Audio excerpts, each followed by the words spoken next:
of your IGAs, make a list of your tasks.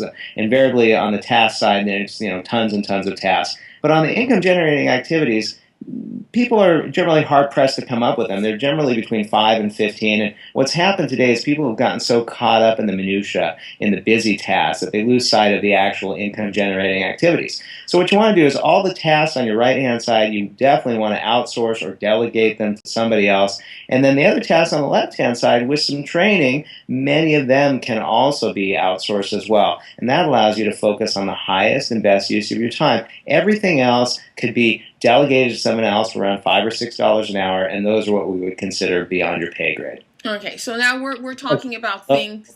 Go right ahead. What did you say? Excuse me, below your pay grade. Okay, so we're talking about things like, for instance, if you have absolutely no interest in putting up your own website or posting your own content on your blog, or perhaps social media is interesting but not your passion, not your interest. Those are the kind of activities that you may consider outsourcing.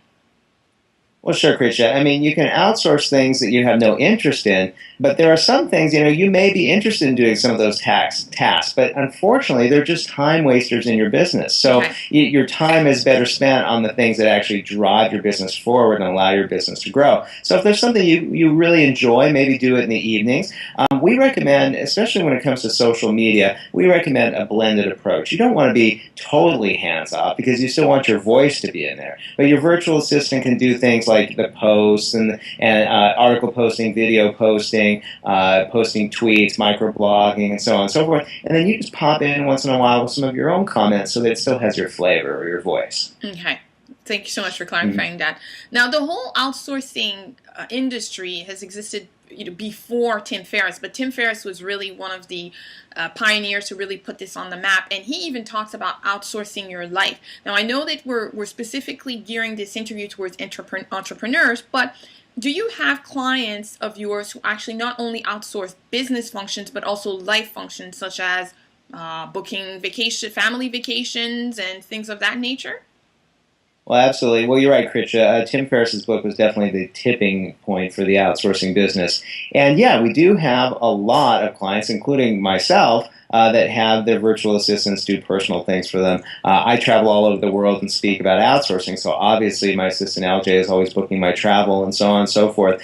And she does a myriad of different personal tasks for me as well. I'd have to say we probably have very few, if any, people that actually have jobs but still use us to do little tasks for them. Of course, we're happy to do that, but we tend to sort of be the entrepreneur's choice when it comes to outsourcing. That's sort of our niche. So most of our people are entrepreneurs, but yes, they absolutely do have us do busy tasks, whether they're personal or business, all the time. Okay. Now, we might have people watching this thinking, well, that's really interesting, outsourcing. Yeah, but you know what? I really like to do things my own way. There are certain very specific ways that I like to do things, and if I have to go and hire somebody and train them, and you know what, I'm okay. Somebody with that kind of mentality, is it possible for them to keep growing their business if they feel that they need to be control freaks and so hands-on that they don't want to delegate or outsource?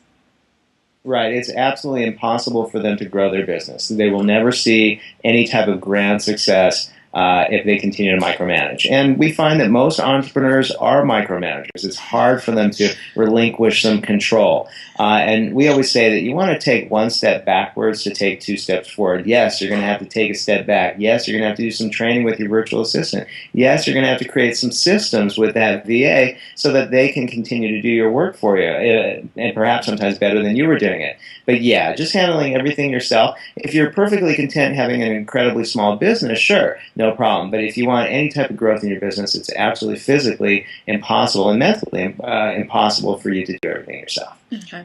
Now, at the beginning of this interview, I said that the question that I asked was it possible to use the services of an outsourced company to help grow your business? There are people who might be watching this and say, well, okay, but you know what? I can find my own assistant. What's the difference between your company and somebody else doing the legwork and finding their own assistant?